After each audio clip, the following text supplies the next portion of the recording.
defenders, I think, it's like.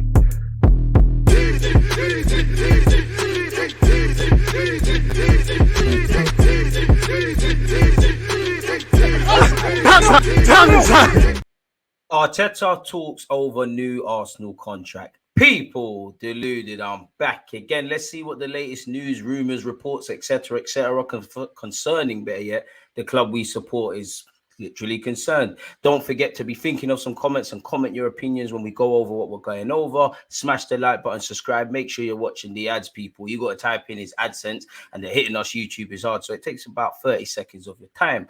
But let's look at what's being said. Allegedly, now the dream is free, the hustle is sold separately. We are getting to silly season where contracts, new signings, people leaving, all of that jazz is concerned. Arsenal manager Mikel Arteta has started contract talks with the Emirates side over an extension to his current deal. Football transfers can reveal. Now, the Ornsteins, the Romanos of this world have not said anything. So, depending on if they're your gospel where football news is concerned, or more creditable journalists with, or bigger reputation journalists, with the greatest of respect to whoever wrote this article, remains to be seen. Arteta's present contract with the Gunners expires at the end of the 2024-25 season, but the board are eager to tie down the Spaniard until 2028 as a reward for the progress that has been made over his tenure. Now, I look at that as a twofold, and I'm sure a lot of you do too. You know, if I look at the harsh reality of football and football being winning and losing, yes, he's won a Community Shield, he's won an FA Cup, but to the outside in world, we haven't really done anything that can be set in stone that we can look back. Now, if I remove that cap and look at the other side, evidently we're tying down players, the Sakas, the Odegaards, allegedly the Benjamin Whites, hopefully Saliba. We've done that with Martinelli and Ramsdale. Gabriel not too long ago signed a new deal, and I'm probably missing some out. So it makes sense to commit the manager, especially because he's someone that is gaining a big reputation, whether you like him or not, in the footballing world. So the quicker you can tie down your gaffer, the stronger it is. Evidently, whatever you think about the man, there is unfinished work. And internally, while I don't want to praise us for doing the right things, I don't believe in life you should necessarily be praised for doing the right things and having discipline. I have nothing but admiration for Arteta. Yes, money's been spent, and ultimately we want to kick on, and there's evident areas we need to significantly, improving to get to that next level. But, you know, players at this football club had some of their standout seasons last year. The system looks good. We're back in the Champions League, which, had you have offered Arsenal the Champions League, I'm sure the board would have loved to have won a trophy, but this is the thing that they had to do. So in terms of work, I can't say it's not happening. And I'm not, I like Arteta. I think he's the man for the job at this moment in time. So it makes sense to tie his new contract down. Obviously, you think about players coming into the club, football can change at any moment. But if your manager's tied down, if key players are tied down, you might want to sign for this football club. So like I said, many things we need to improve, and the Wolves will be out for Mikel Arteta next season, because I don't know how people will look at Arsenal or view us as title contenders, but based on this season. But there will be a degree of expectation from the manager in cup competitions in the league, especially with the many shortcomings, unfortunately, we've shown towards this last end of the season, ultimately capitulating. And we're not going to be like a breath of fresh air to the neutrals. People are going to expect our individual players who turn up this year to do well. People have come accustomed to how we like to play football and things like that. So, and we're back in the Champions League, so we got to give a good account of ourselves. You know, the manager's unfinished business here. Hopefully they give him what he needs in the transfer market to improve us as a club. Arteta's reward is set to be both a longer contract and a significant increase in wages. Although neither Arsenal nor Arteta are in a rush to put pen to paper, assurances have been made to players such as Martinelli, Saliba, Ramsdale, Saka, and Captain Odegaard. The manager will be at the club for the long term. So if that is the case, and we accept this article at face value, indirectly, the players that Arsenal plan on bringing into this club have to have been indirectly told that as well.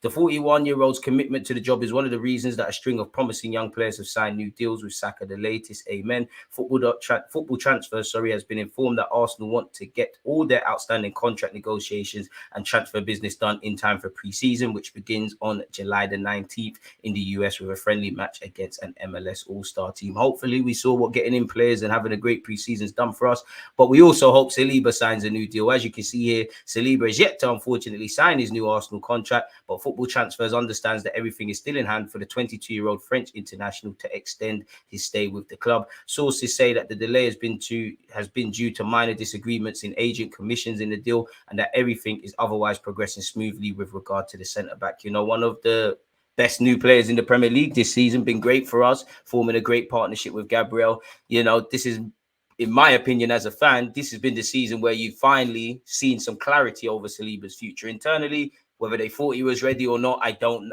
or do know. Whether we as fans think, definitely when we had Mustafi and a couple of them duds, that while Saliba may have been probably raw and ultimately not good enough for the Premier League at that moment in time, when we was using the Socrates, the Mustafis, these kind of guys, sure, even Xhaka at centre-back, maybe he could have been blooded in sooner. But I think Arsenal have done all they could collectively with what we've achieved on the football pitch this season, and he's playing games, you know. So yeah, so I think Arsenal have done everything they can, but you're gonna have to tie him down to decent wages. Allegedly, speaking of defenders, Galatasaray have rejected a £14 million bid from Arsenal for right back Boy, with the Turkish side setting the asking price for 21 million as the club's vice president travels to London for further talks. So we're paying the tourism price, because if he went to another team around Europe, they'd probably give him 40. They'd probably give him for 14 million, maybe a little 17, but it comes with the riches of the Premier League. We have been linked with the French Galatasaray right back on a couple of occasions now, people.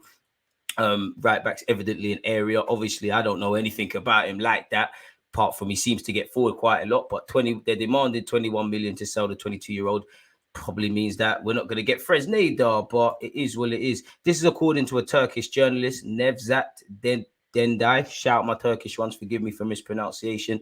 Arsenal have submitted a 14.7 offer for the man. Now, when, you know, typically these things do emerge in the local media, and again, it's all essentially guesswork, but you haven't really seen anything, you know, over these borders about us bidding from, apart from an admiration in the individual, and maybe he's on a scouting list of some sorts, and maybe he's got the attention of people, and the evident consistency in that we need to find the right back in it. Galatasaray have rejected it. They're holding out closer for 21 million. It's claimed that their vice president is traveling to London for further talks.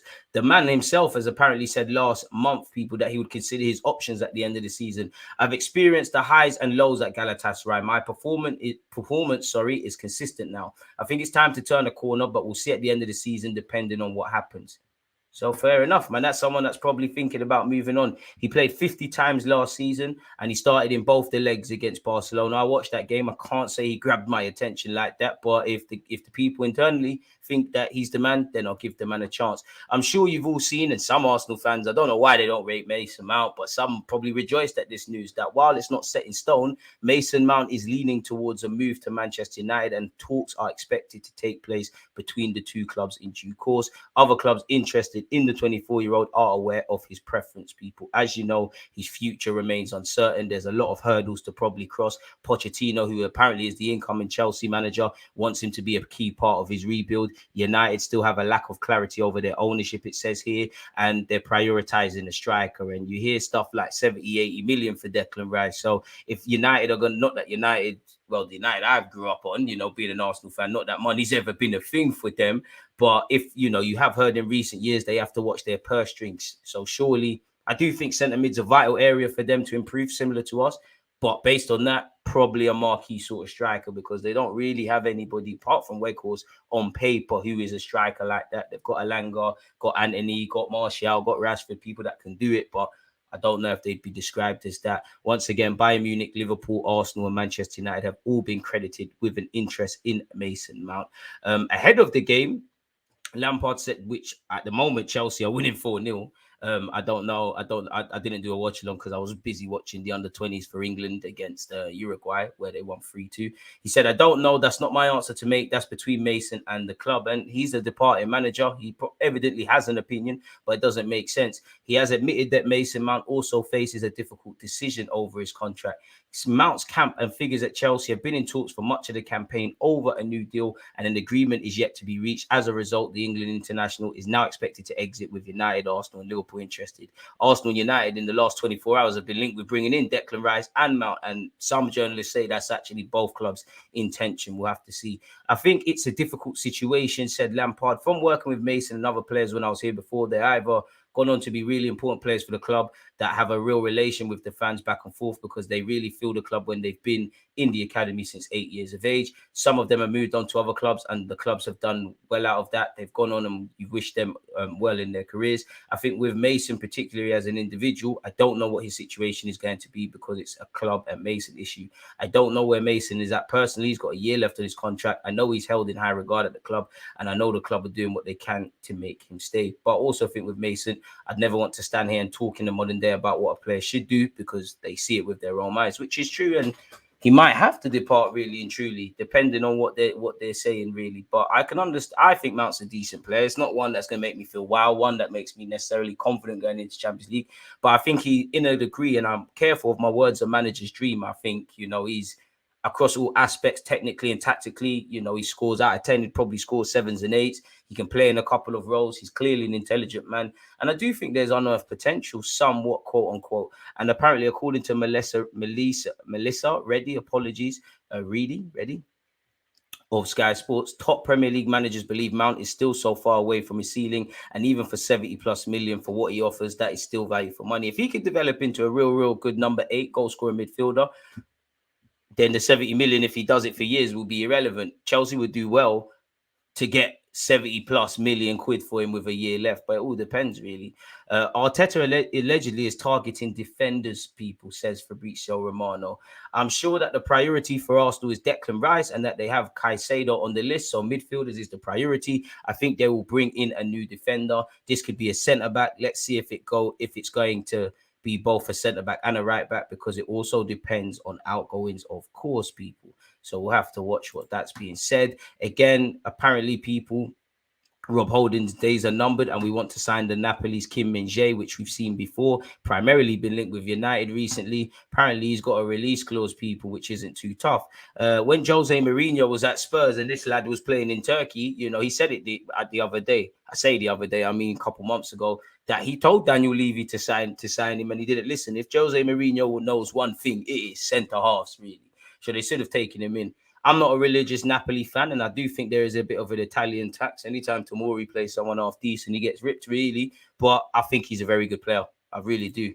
Apparently, an official announcement for Granit Xhaka's transfer to Bayern Leverkusen will happen in the next few days. Tierney is a top target for Newcastle.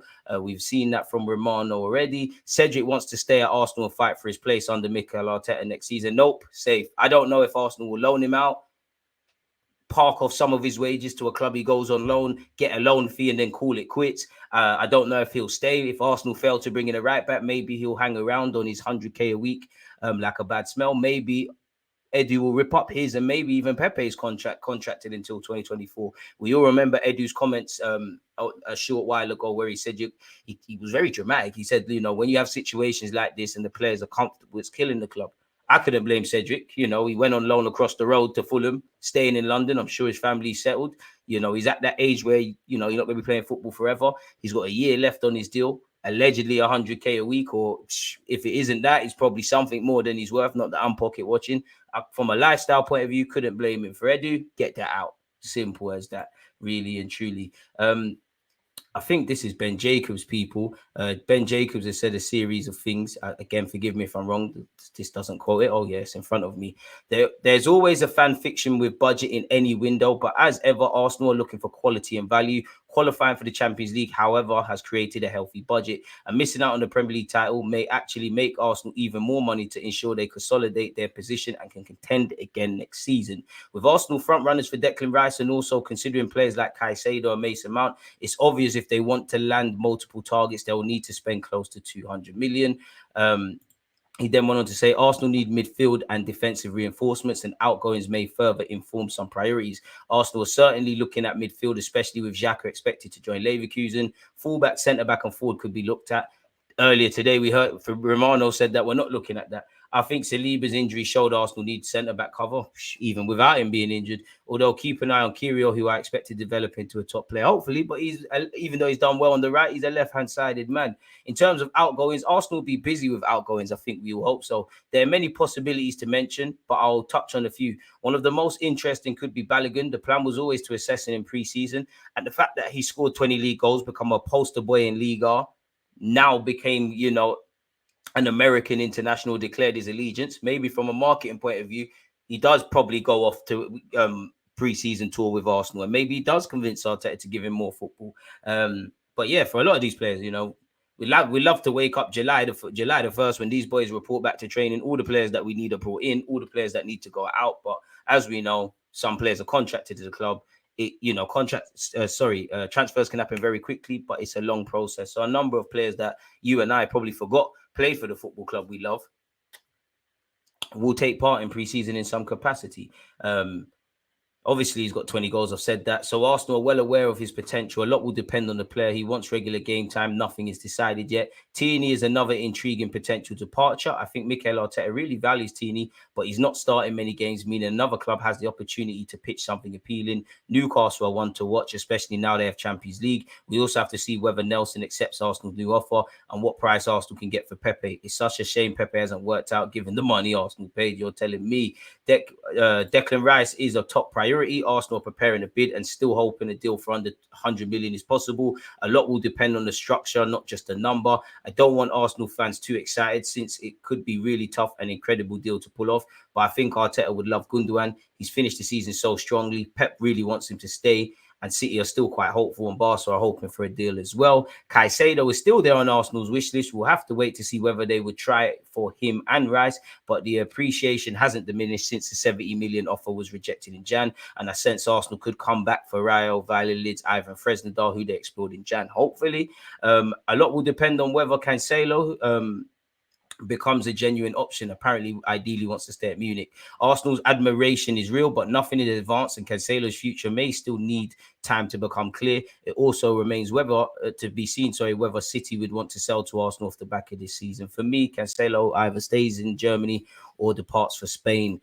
Obviously, we know Arsenal have signed new deals, people, really and truly. I'm not going to read that out, really. But on Saliba, Arsenal are calm about the situation. There's always been an appreciation this deal will take some more time than others. But with Champions League football next season and Saliba enjoying his football and role at the club, I expect him to stay. Hopefully he does. Arsenal are most advanced in their interest in Rice, but well-placed sources have indicated their valuation falls more than 10 million short. Can we make the difference up with Tavares or Lokonga? Hopefully, you know. Again, I like the fact that Arsenal stick to their guns. If they don't feel a player is worth a penny more, then it is what it is. But sometimes you need to overpay. And as a fan, to see it, if we really were putting this money down and to see the difference being 10 million, which is pennies for the transfer fees and whatnot, and probably could make that back with outgoings, it'd be a shame. But hopefully there's a plan. Again, we know Tierney probably is going to leave. Hopefully not. Mr. Jones has said allegedly big decision to be made there for Tierney and for the club. You know, other clubs would be interested in him if he wants to make a move. But for him, it's a hard time to walk away from a club that's shown such ambition and they've been on the verge of something great. You don't want to take a backward step, but also if you don't fit in completely, then it might still be beneficial to look elsewhere. You know, and you've seen Kirill, Tomiyasu, Zinchenko take his place. You could argue there's 3 players ahead of him. While I don't believe that your system should be fixated so much that if Zinchenko's not there, you're demanding Tierney to play in that role, because there are some games, maybe not in the Forest, where you need him to defend. If he doesn't fit the blueprint, then it's the natural evolution, people. City, Villa, and primary Newcastle have been linked with him as well. So we'll have to watch that. On the Premier League, allegedly, according to Chris Wheatley, shout out to him, Arsenal have earned 159.8 million in prize money for finishing second. This is based on Liverpool earning the same amount for finishing second last year. Maybe with the more every year it's getting richer in the Premier League. Maybe there's even more. So I don't know. This article, I don't know how creditable. Xhaka's confirmed departure to Leverkusen will be made public in the next few days. You'd imagine in the aftermath of the Wolves game, final game of the season, he'll be asked, Arteta will be asked, or maybe they'll pay tribute pre-game with nothing to play for, really, where we're concerned, apart from trying to score some goals and get 3 points. Zubimendi looks to be going closer to Barcelona. The option of signing Zubimendi is gaining strength within the sports arena. Both the club and Xavi want him. The operation could be done for 60 million euros without adding any Barcelona player as an exchange.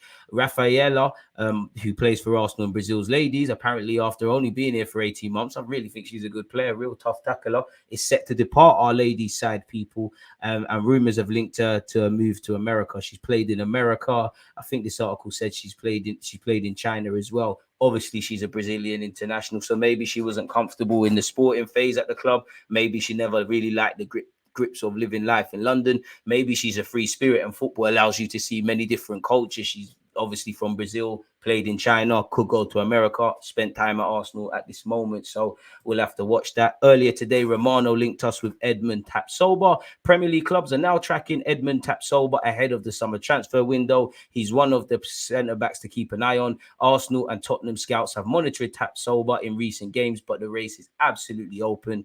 Leverkusen will only sell for a huge bid.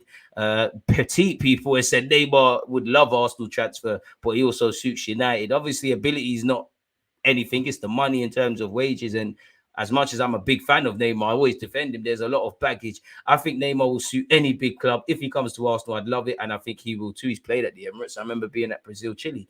I think he will enjoy the technical football and the style of Arsenal. He would love to play with the younger players as he's quite mature himself. It'd be good, be good to learn from. He'll also have revenge on his mind with everything that he's been through at PSG and the tears he shed at the World Cup. I mean, I think he'd be happy to move to Arsenal if that's the case. He can play on the left and on the right, and because of his ankle injuries, he can be a player in rotation. Big up Petit, but I think you've had one drink too many in that regards. It's not going to happen. I'd love to be proven wrong. On that note, don't forget to hit the like button, comment, subscribe. Let me know your thoughts on Mikel Arteta's potential contract and all of the transfer news we discussed. Can't do this platform without you. So one love for those of you who have been supporting on a regular basis. Like, comment, subscribe. Check out the rest of the videos. Help the engagement. One love for everybody watching the ads. Check out the other vids. One love. There's always just that active red line defending. I think it's like